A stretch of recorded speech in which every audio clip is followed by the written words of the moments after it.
은혜로운 찬양 하나님이 기뻐 받으신 줄 믿습니다.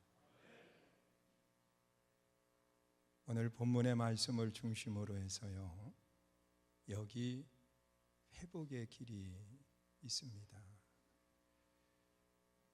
요엘서 1장에 기록되어 있는 말씀을 보면은요, 이 요엘서는 1장서부터 3장으로 되어 있어요. 그런데 이 요엘서에 나타나 있는 말씀을 보면 그 이스라엘의 많은 고난과 어려움을 이야기하거든요. 그러면서 그 고난과 어려움 속에서 어떻게 승리의 삶으로 나아갈 수 있는지, 이것에 대해서 이야기하는 것이 요엘서의 내용입니다. 어느 농사를 짓는 농부가 계셨어요. 그 사람이 밭을 일구고 거기에 씨앗을 뿌렸는데 마침 비가 제때 내려주고 또 태양볕도 잘 쬐가지고 이게 잘 자라는 거예요. 농부는 이 씨앗을 뿌리고 자라는 모습을 보면 그렇게 행복하고 좋을 수가 없어요. 그래서 정말 사랑하는 마음을 가지고 잘 가꿔서 드디어 이제 열매를 맺히기 위해서 꽃이 피는 거예요.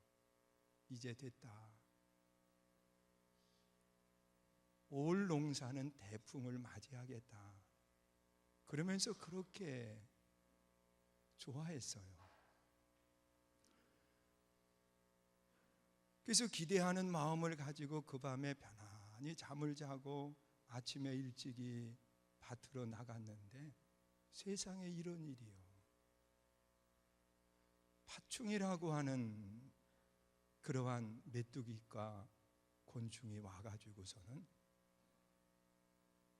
이 꽃이 펴가는 그 잎사귀들을 다 먹어버린 거예요. 그러니 이 자연재해로 인해서 그렇다고 그러면 어떻게 막아볼 수도 있지만 이게 꽃을 피워가는 그 과정 속에서 다 먹어버렸으니 이 농부는 땅바닥에 털버덕 주저앉아서 통곡하는 거예요. 세상에 이런 일이. 그러나 어떻게 하겠어요?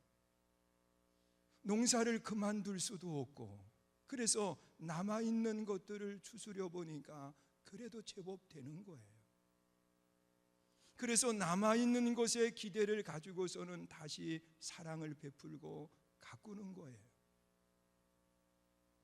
이제 얼만큼 자리를 잡아가나 보다, 그리고 열매가 맺혀가는 모습을 바라보면서 그래도 올 농사 망하지는 않겠다 그랬는데, 다시 편안한 잠을 자고 아침에 나가보니까 세상에 이런 일이, 메뚜기 떼가 와가지고서는 남아있는 그런 것들을 또 다 갉아먹은 거예요. 여러분, 메뚜기 떼가 한번 지나가면 뼈까지 없어진다고 그래요. 그러니 이 농사가 이제는 다 끝난 것처럼 보여진 거예요. 다 끝났다. 그런데 그마저 조금이라도 남아있는 것이 보이는데, 그래, 올 농사 수확은 거둘 수 없겠지만 씨앗은 건져야지. 씨앗마저 없으면 내년 농사도 망치는 건데, 그래서 그 씨앗마저라도 어떻게 해보려고 다시 사랑의 마음을 가지고 가꾸는 거예요.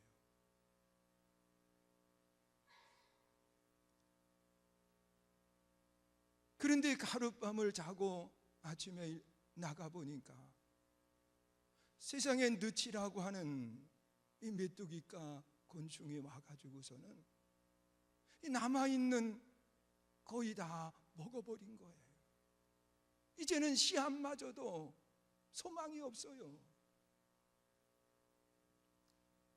그렇다고 농사를 다 망쳤으니까 갈아엎기는 그렇고, 그래도 보니까 조금씩 남아있는 부분들이 있어요.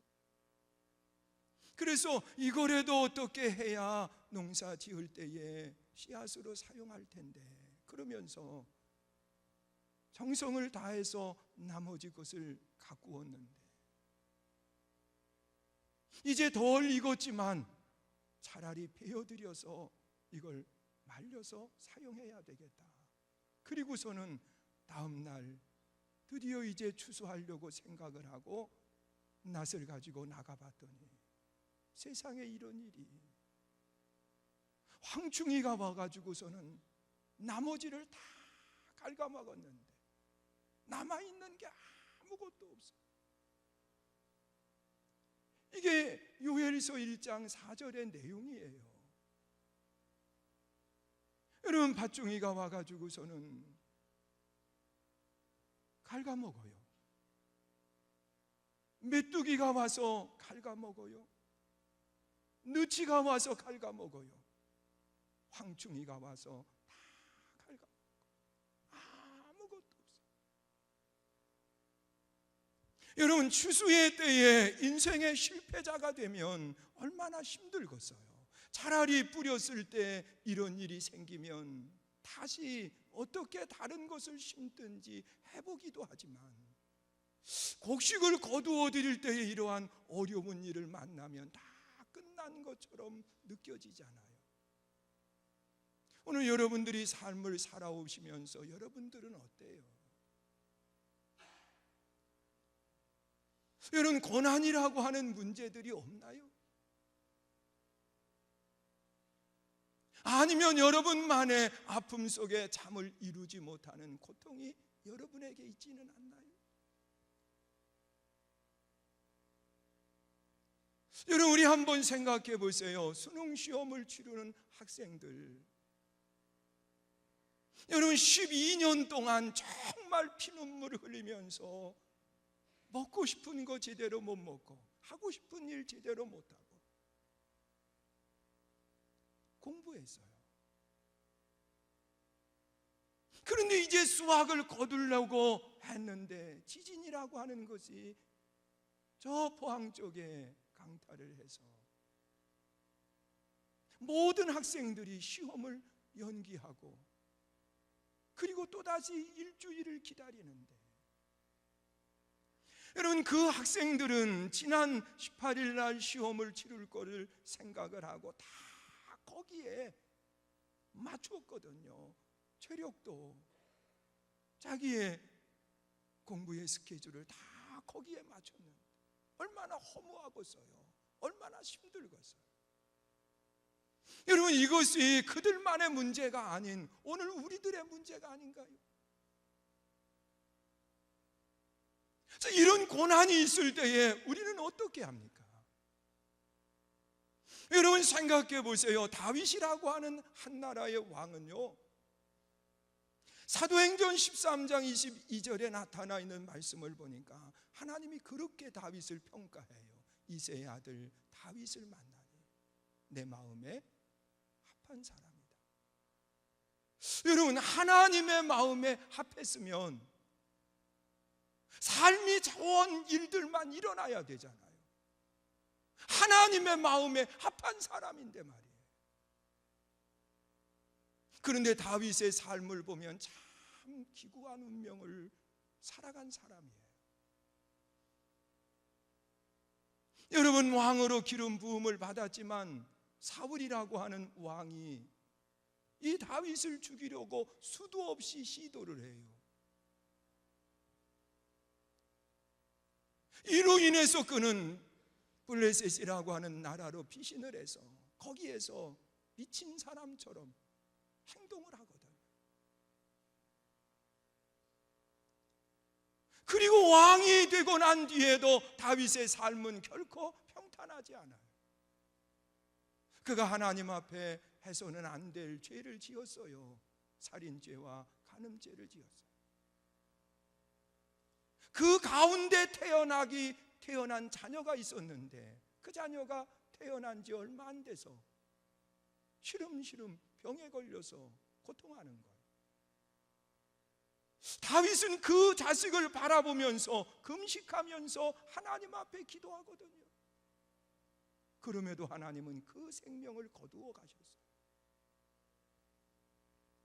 여러분, 다윗의 고난은 여기에서 끝난 것이 아니라 그가 자녀를 낳고 키우면서 그 자녀가 성장을 했는데 압살롬이라고 하는 아들이 아버지의 왕권을 빼앗고 자리를 차지한 거예요.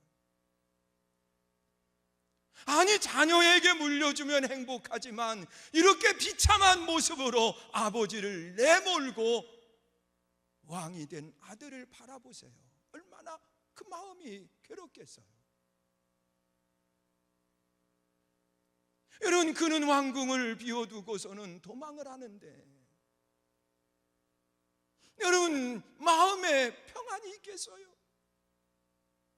그런데 나중에 압살롬이 죽음을 당하는데 목이 잘려져 죽은 거예요.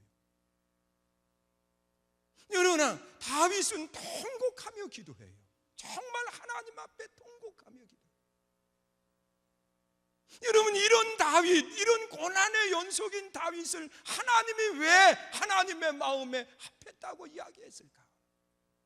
다윗은 고난 속에서요 원망하지 않더라고요. 불평하지 않더라고요. 여러분, 시편에 나타나 있는 그의 고백을 보면은요, 그는 눈물로 침상을 띄울 정도로 하나님 앞에 눈물의 기도를 드려요. 그게 다윗이에요. 여러분, 우리는 고난이라고 하는 문제가 찾아오면 누가 나를 도와줄 수 있을까? 아니면 어떻게 하면 내가 이 고난의 문제를 해결하고 갈 수 있을까? 그러면서 여러 가지 방법들을 동원을 하고 찾는 거예요. 저도요, 그 지난주 제가 설교는 하면서 여기서는 제 소리를 듣지만 성도들이 앉아있는 자리에서 듣는 것은 별로 없었어요. 그런데 다니엘 기도회를 하면서 이 앞자리에 앉았는데 이 소리가 귀를 때리는데 너무 힘든 거예요. 그래서 성도님들이 이런 소리를 듣겠구나.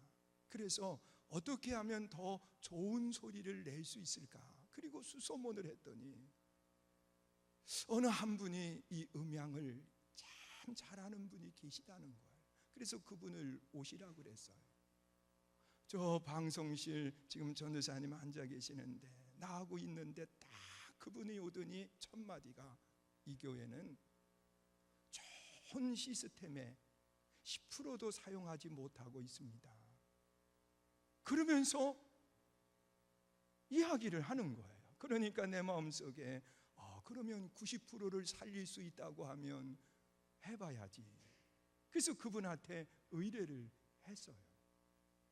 그랬더니 정말 선 하나 딱 바꿨는데 소리가 중간음도 들리고 저음도 들리고 고음도 들리는 거예요. 우리 방송하시는 우리 박재성 권사님도 이렇게 선 하나 바꾸고 또 옛날 선으로 하고 정말 다른 거예요, 소리가. 그래서 합시다. 그래가지고서는 했어요. 근데 소리가 원하는 소리가 나지 않고 이상한 거예요. 근데 음악만 들으면 참 또 환상적으로 들려요. 이게 저음, 중음, 고음 다 나오니까 뭐 상을 마친대나 그러면서 여기에 딱 들면 정말 괜찮아요. 근데 마이크 소리라든지 이런 것을 사용할 때에는 음악하고는 다르잖아요. 그래서 이제 이야기를 했더니 이분이 그냥 말도 안 하고 보따리 싸더니 가버린 거예요. 세상에 선 다 깔아놓고 그리고 다 했는데 가버렸는데 가려면 그냥이나 가지. 꽂혀있던 거 다 빼놓은 상태에서 또 앞에 있는 모니터 선은 다 잘라놓은 상태에서 이거 못 쓰는 거라는 거예요. 그러면 다 잘라놨으니 예배 시간은 주일날은 다가오지. 그래서 어제 저녁에도요, 우리 교육자들과 함께 저녁 11시까지 이거 작업을 했어요. 그래서 지금 듣기 편안하게 들으시는 거예요. 여러분, 이 고난 앞에서 저는 참 어떻게 해야 될 바를 몰랐지만 원망은 하지 않았어요. 나는 그분이 지금도 잘하는 분이라고 하는 생각을 갖고 있어요. 왜냐고 하면 실력이 있기 때문에 그래요. 그런데 그것이 성도들에게 필요한 소리를 듣기보다는 음악에 필요한 소리거든요. 여러분, 제가 이러한 이야기를 하는 것은요, 목회를 하는 저에게는 늘 좋은 일만 있느냐? 아니에요. 저도요, 밤잠을 이루지 못하는 일들도 많아요. 여러분, 힘들고 어려울 때 여러분은 어떻게 하십니까? 정말 하늘을 바라보면서 원망을 합니까? 아니면 사람을 찾아다니면서 해결 방법을 찾습니까? 오늘 본문에 나타나 있는 말씀을 보면 요엘이라고 하는 사람은요, 환난의 날, 정말 열매가 다 없어져 버린 그런 상태에서 어떻게 이 고난을 대처해야 되는지 이것을 이야기해요. 먼저 오늘 본문 13절 말씀 우리 한번 보세요. 우리 함께 읽습니다. 시작. 제사장들아, 너희는 굵은 배를 동이고 슬피 울지어다. 제단에 수종드는 자들아, 너희는 울지어다. 내 하나님께 수종드는 자들아, 너희는 와서 굵은 베옷을 입고 밤이 새도록 누울지어다. 이는 소재와 전제를 너희 하나님 성전에 드리지 못함이라. 여러분, 열매를 거두어야 되는 시기에 모든 것이 다 없어져 버렸어요. 이제 인생이 끝나는 것처럼 느껴져요. 자, 이럴 때에 우리는 누가 나를 도울 수 있을까를 찾기보다는 하나님과 나와의 관계를 돌아봐야 돼요. 여러분, 다윗이라고 하는 사람도 자신의 삶에 고난이 찾아왔을 때에 그는 눈물로 기도하거든요. 눈물로 기도하면서 자기의 침상을 띄웠다 그랬어요. 여러분, 하나님과 나와의 관계 속에 잘못된 것이 있다고 하면 이것이 고쳐져야지요. 하나님 앞에 눈물을 흘리면서 기도할 수 있어야지요. 여러분, 하나님은 돌이키면 산다고 말씀을 해요. 내가 찾아다니면 사는 것이 아니라 돌이키면, 내 가고 있는 이 길에서 하나님께로 돌이키면 하나님이 다시 살리신다고 말씀을 하시는 거예요.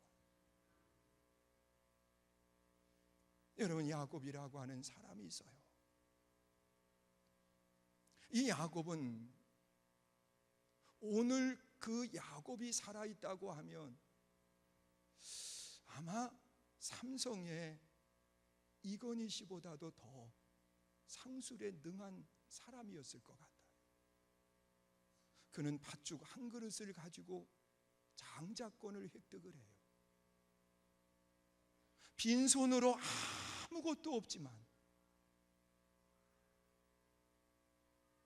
두 여인을 아내로 맞이해요.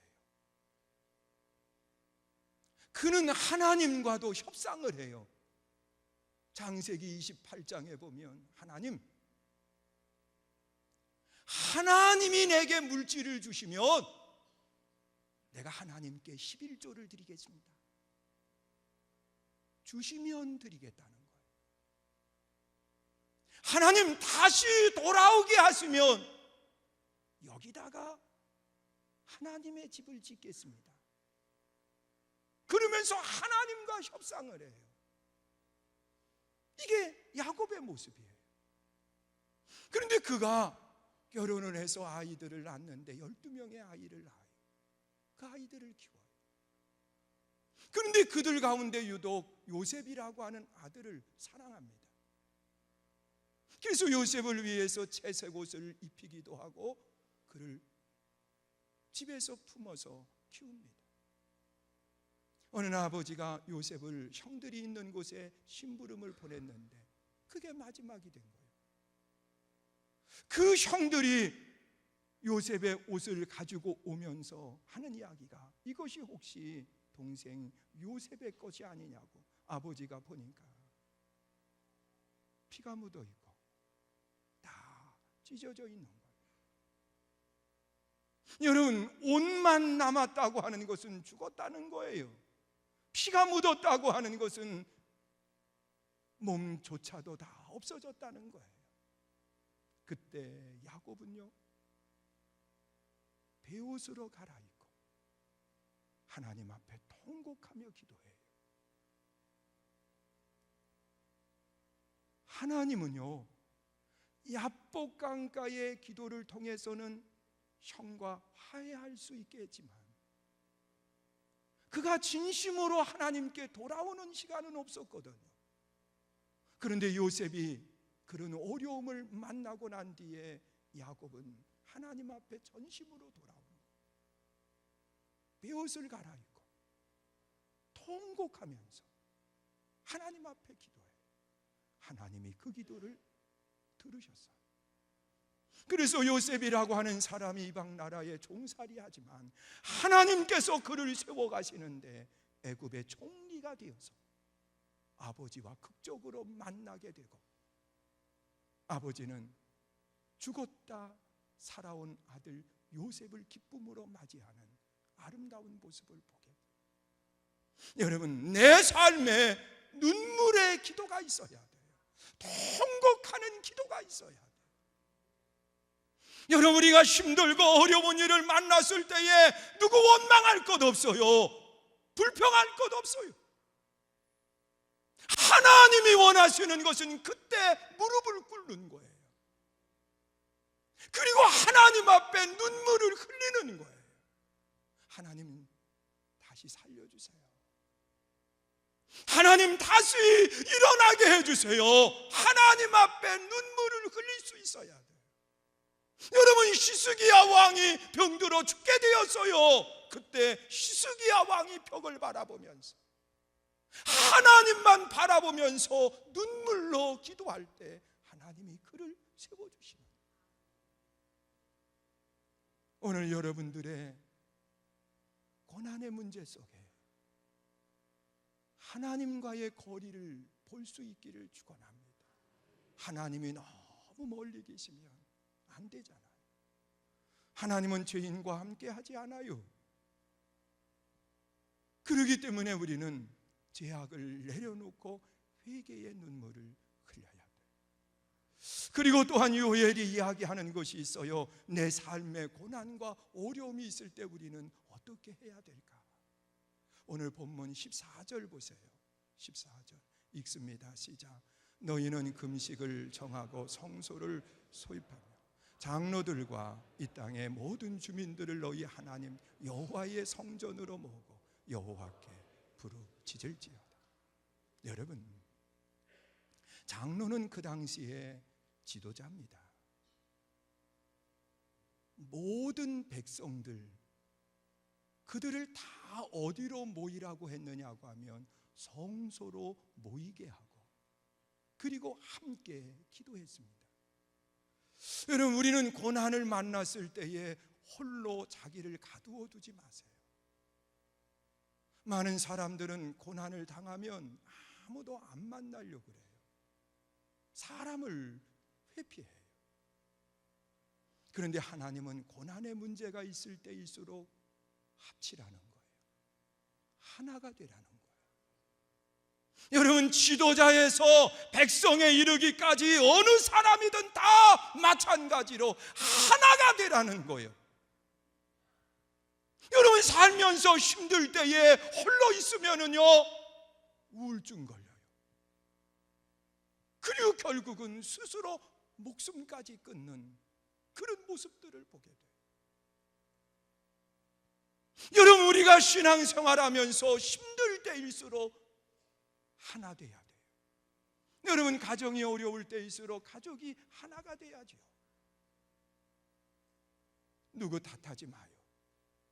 아버지 때문에, 어머니 때문에, 자식 때문에 그러지 마요. 여러분, 우리는 힘들 때 하나가 되면 역사는 일어나요.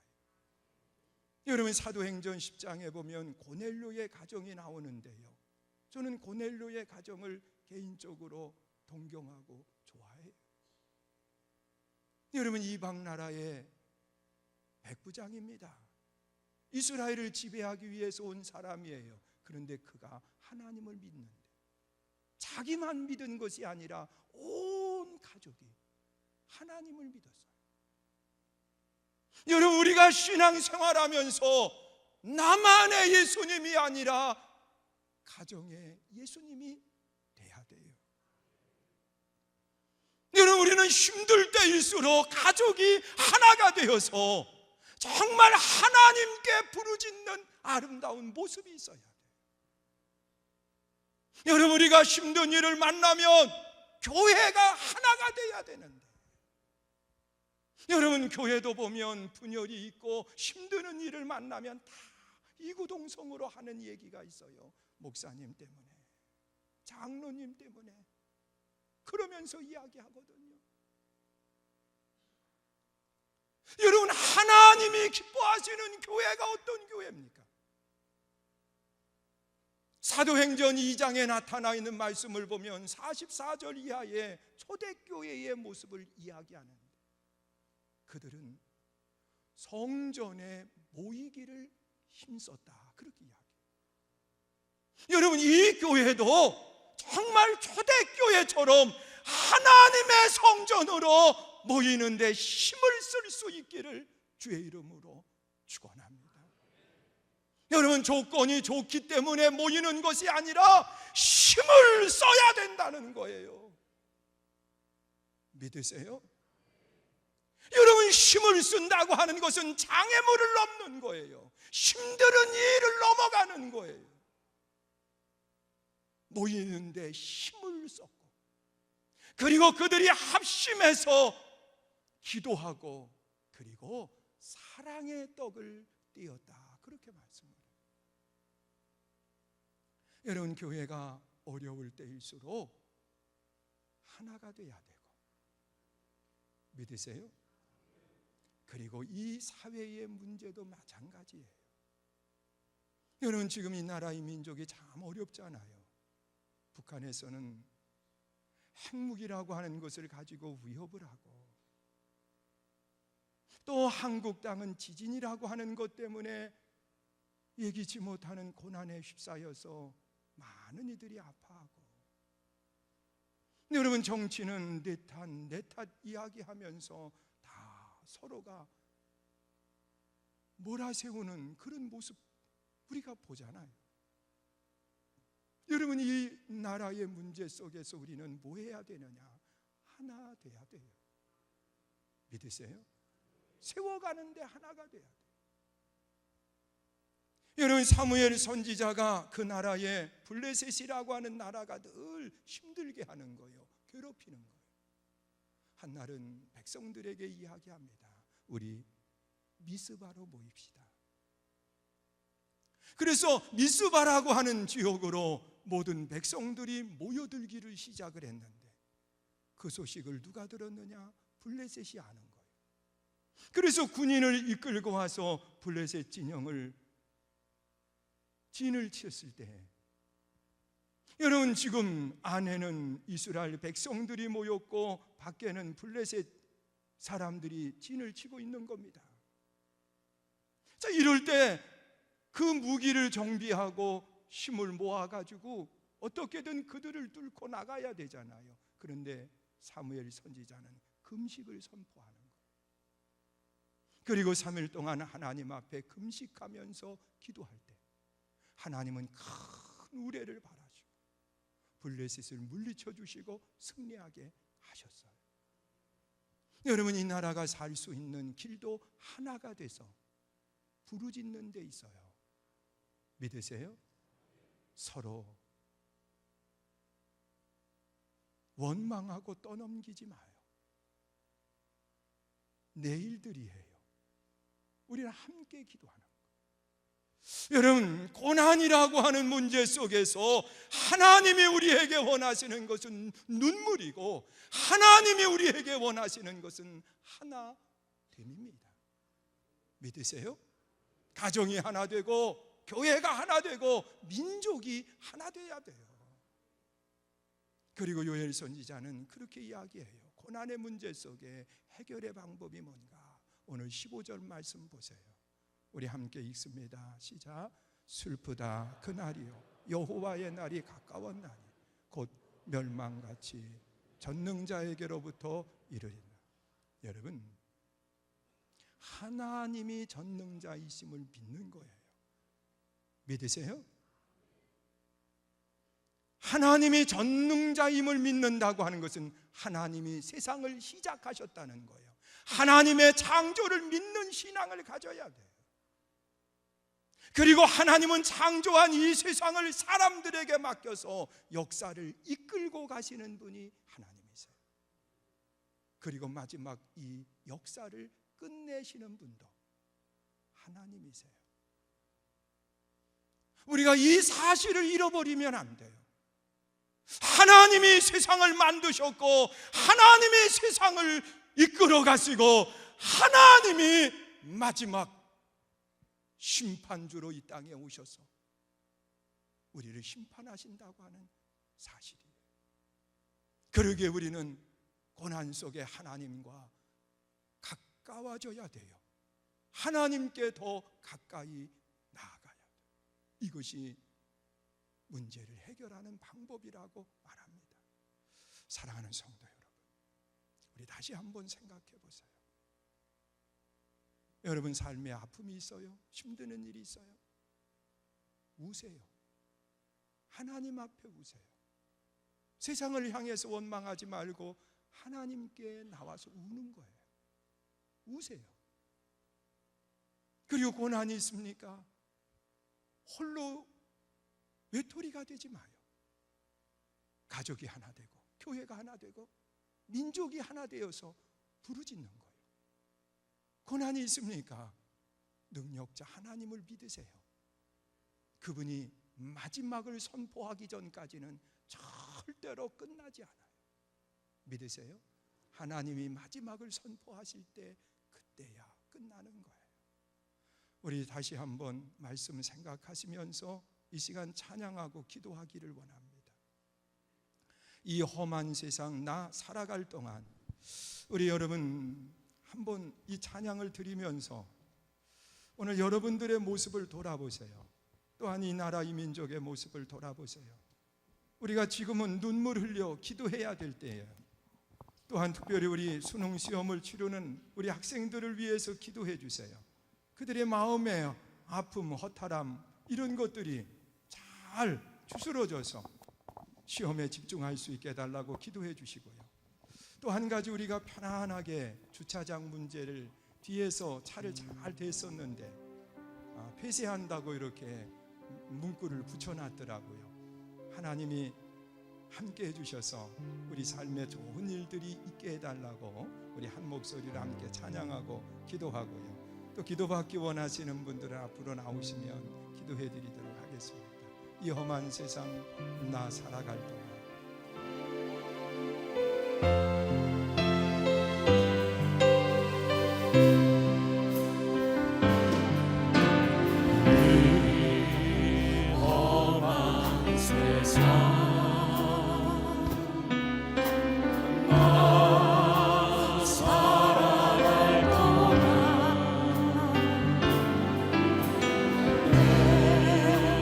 주